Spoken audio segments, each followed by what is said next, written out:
Personally I didn't like the UAE, मुझे बिल्कुल भी पसंद नहीं है। सिर्फ से रोशनी और मैं यहाँ पर इसलिए है कि ताकि हम लोग अपनी बेटी का वीज़ा ले सकें, FRV वीज़ा।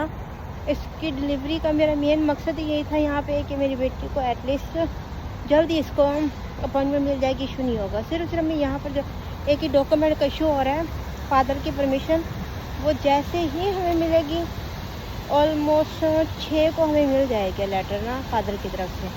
फिर उसके बाद हमने वीज़ा ऑफिसर को सेंड करना है, वीज़ा ऑफिसर ने फिर न्यू अपॉइंटमेंट देनी है। अब उसने एक हमें स्पेशल लेटर दिया है, मैं वो लेटर भी शो करवाऊँगी, जिसके अंदर उन्होंने लिखा है कि डॉक्यूमेंट सबमिट करने पर इनको स्पेशल अपॉइंटमेंट दी जाएगी, जिसमें अर्ली अपॉइंटमेंट को लोगों ने जिक्र किया है।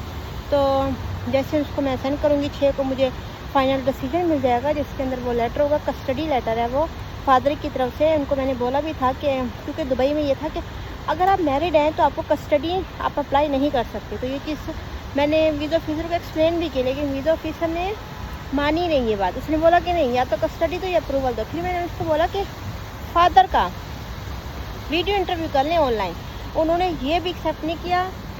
फिर मैंने उनको एक और डॉक्यूमेंट दिया जिसके अंदर फादर के साइन भी थे, थंब भी थे, उन्होंने ये भी एक्सेप्ट नहीं किया। उन्होंने बोला कि नहीं, क्या पता ये आपने खुद साइन कर दी हो। तो मैंने उनको बोला कि वीडियो पे वो रेडी है आपको देने के लिए, वो फिर भी नहीं माने। फिर उसके बाद उन्होंने कहा कि आप हमें एक दुबई से लेटर लाएँ। फिर मैंने कोर्ट विज़िट किया, उनको मैंने एक्सप्लेन किया, तो कोर्ट ने मुझे एक लेटर का कहा है कि फॉर द वीज़ा पर्पज़ आपको एक लेटर बना दिया जाएगा। तो ऑलमोस्ट 3 मंथ के वेट के बाद जाके मुझे वो लेटर मिलने वाला है।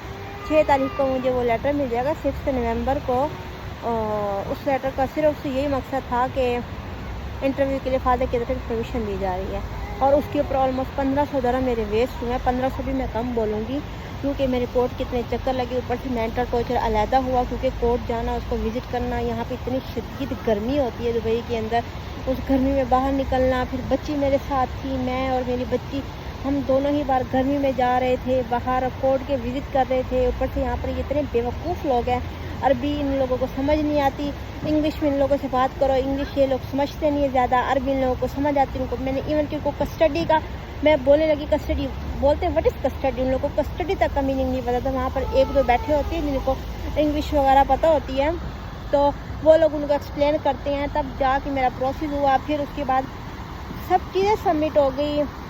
जज ने इम्प्रूवमेंट भी दे दी कि विद इन 3 डेज़ फादर से परमिशन ली जाए। तो 3 डेज़ के बाद फिर मैं कोर्ट की विज़िट कर करके थक गई। उन बेवकूफ़ों को समझ ही नहीं है। एट दिन वही हुआ कि मुझे पेड प्रोसीजर यहाँ पर अलदीद है, उसके थ्रू ही मुझे जाना पड़ा। और हर एप्लीकेशन पे अभी जो रिसेंट मुझे डिसीजन मिला, बर्थ सर्टिफिकेट जमा करें, उसकी अलग से मुझसे पेमेंट ली गई। हर एक एप्लीकेशन पे, छोटे से छोटे एप्लीकेशन पे यहाँ पेमेंट होती है।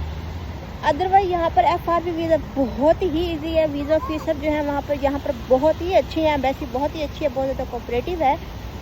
इशू सिर्फ मेरे साथ ये हुआ कि फादर की परमिशन, क्योंकि यहाँ पर मेरी बच्ची को बर्थ सर्टिफिकेट भी नहीं मिल रहा था without father permission.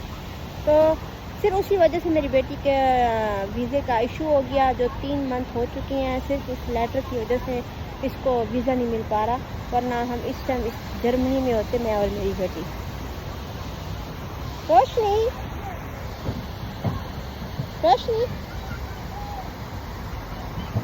So now I will untie her because there are a lot of swings there. So she will spend some time on the swings. Then we will go home.